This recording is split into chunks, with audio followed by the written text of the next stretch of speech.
Чоңалай району борбордон алыс жайгашкан эң эле шарты катарлы райондордун бири. Суу аралаш кар жаап жатыптыр. Жергиликтүү эл жакында жаздын келеринен үмүтү жок. Жогорку кеңештин депутаттары келет экен деп ачык суу айылынын тургундары 12 чакырым алыстыктагы кан жолдун боюнда жарданып күтүп турушуптур. Мага ошо элдин көкүрөгүндө добушу керек. Ошону уксам, ошолорду көйгөйүн көтөрүп бере алсам. Жолугушуу болот деп макулдашылбаса да депутаттар атайын токтоп эл менен баарлашып калышты. Deniz dengelinden 3200 metre büyüklükte yaşayız. En negizgi zararlı olan içici suumuz naşar oldu. Таза суу маселеси болуп жатат. Жол, суу, мектеп көйгөйгө көтөрүлө баштады эле депутаттар кайра айтканда ачык сууга кайрыла турганын айтып жол улашты. Карамак айылынын эли менен жолугушуунун алдында чек арадагы Тажикстан менен талаш болуп жаткан жерлерди өз көздөрү менен көрүп кетүүнү ылайык көрүштү. Айтылган маалыматтарга таянсак, ар мезгилдерде ар кандай карталар чийилип, ар кандай деңгээлдеги документтер түзүлгөн. Бир нече кылымдан бери ата бабабыз жашап келаткан жерлер эми тажик тарапка өтүп кетеби деген суроо күч. 1010 гектар жайыт бар ошо жерде. 1000 гектар жайыт. Азыр 11100 метр неописанный площадь бар. Жазды элек. Жазды элек, такталды. 11 километр. 11 километр 100 метр. Өзүбүздүн жерди өзүбүз корболобузбу? Алар деле биздин жер экенин түшүнүп эле турушат, бирок өздөрүнө ылайык документтерди алып келип биздин жерге ээлик кылып алууну көздөп жатышат дешүүдө өмүр бою ушул жөлкөмдө жашаган адамдар.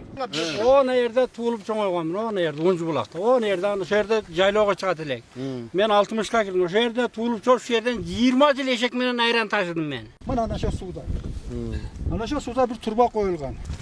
Şu Düysami'den gelgenler şuya nar jagıdan geldi, şunday geldi. Turbaga. Mana şunday kılıp turup söylüyorsunlar. Men mana şu yerde yolda mandaş kurup oturdum. Ana çegara şu yerden berken ana ne biz birini aldırıp görüp atабыз. Эл менен болгон жолугушууда да чек ара маселеси биринчи көтөрүлдү. 92-жылы Минский соглашение бар. Союз газбал болгондо ошондо чогулуп баары сүйлөшкөндө айтылган.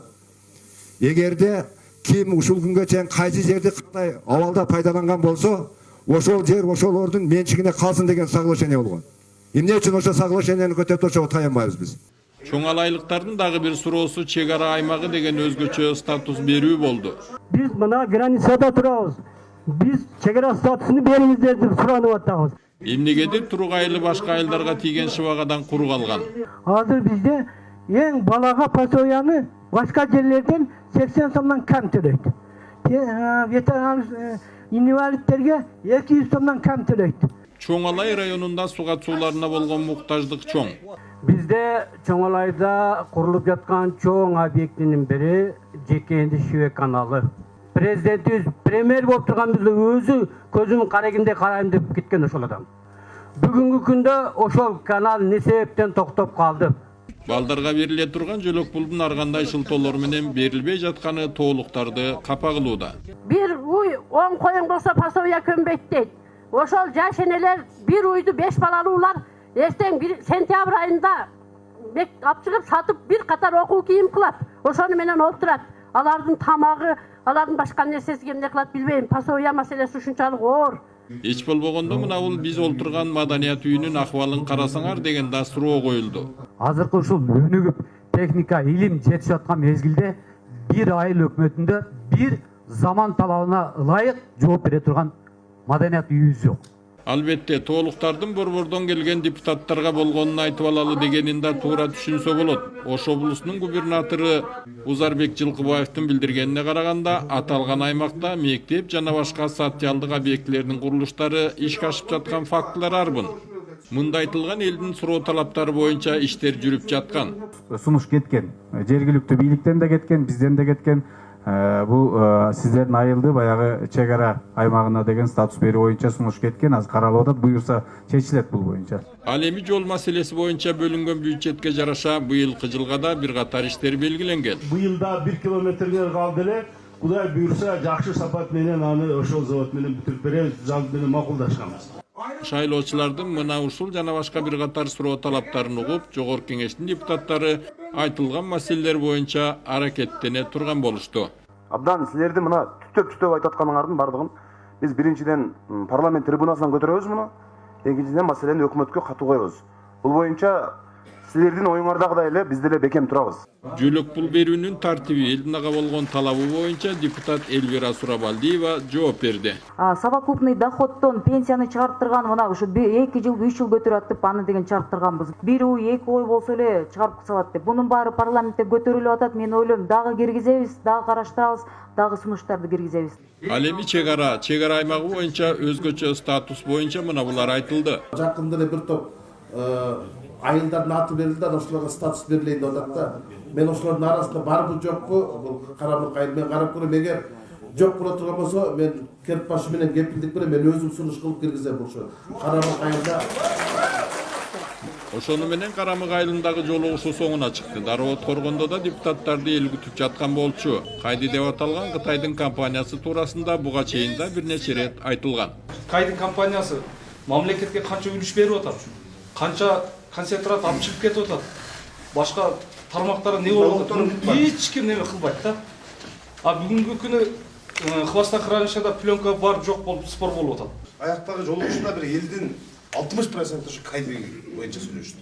Өкмөттүк элдин кишилеринин адамдарды кылдырып бир чоң комиссия түзүп, ошо баарын тарап карап, эбеттен баргандан кийин киришебиз деп эскертчилерчи. Кайды компаниясы мага таң калтырганы 2010 жылы 7 апрелде алып атат лицензияны. 2010 жылы 7 апрелде не болгон силер жакшы билесиңер.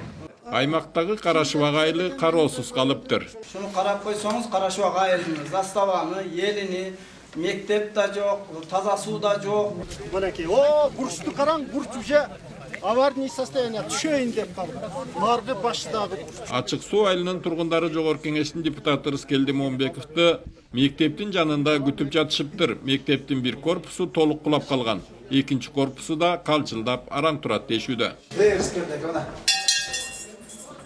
Кокус кулап калбасын деп коңгуроосун абайлап шыңгыраткан бул мектепте чынында балдарды окутууга мүмкүн болбой калыптыр. Бирок балдар жарылып кеткен, кышында шамал кирет. Бул учительский. Учительская. Бухгалтер шыны турат. Кышында окутчуга. Анда катрамарка жок. Жок, андай нерсе жок. Ана ушуга балдар окутуу.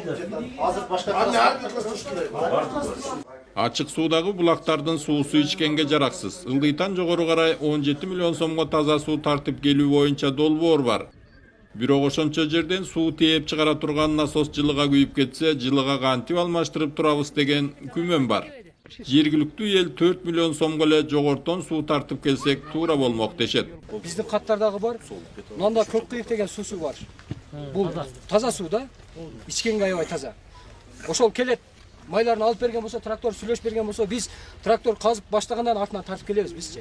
Өзүбүз. Ооба. Ашар методу менен өзүбүз. Ашар методу менен. Бизге тендердин кереги жок. Канча километр? Буруба бир 30 километр. Айылдыктар Эңириде мектепти куруп берсеңер деген талап коюшууда. 78-жылы жер титирөдө ушул мына мектеп курулган. Азыр айым көрүп турасыздар. Отоплениясы кандай экен, башка ишиге кирип чыктыңыздар. Эң биринчи көйгөйлүү маселе бизде мектеп болуп жатат. Ачык суулуктар менен болгон жолугушууда жөлөк пул, үй салганга жерди трансформациялап берүү маселелерин да козгошту. Эл депутаты болсо, биринчи кезекте мектеп менен таза сууну бүткөрүү аракетин көрөрүн билдирди. Бул мектеп боюнча мен болгон күчүмдү салам, болгон аракетимди кылам. Жаңы мектепти салып бергенге мен ошол транспорт курулуш комитетине мүчөмүн.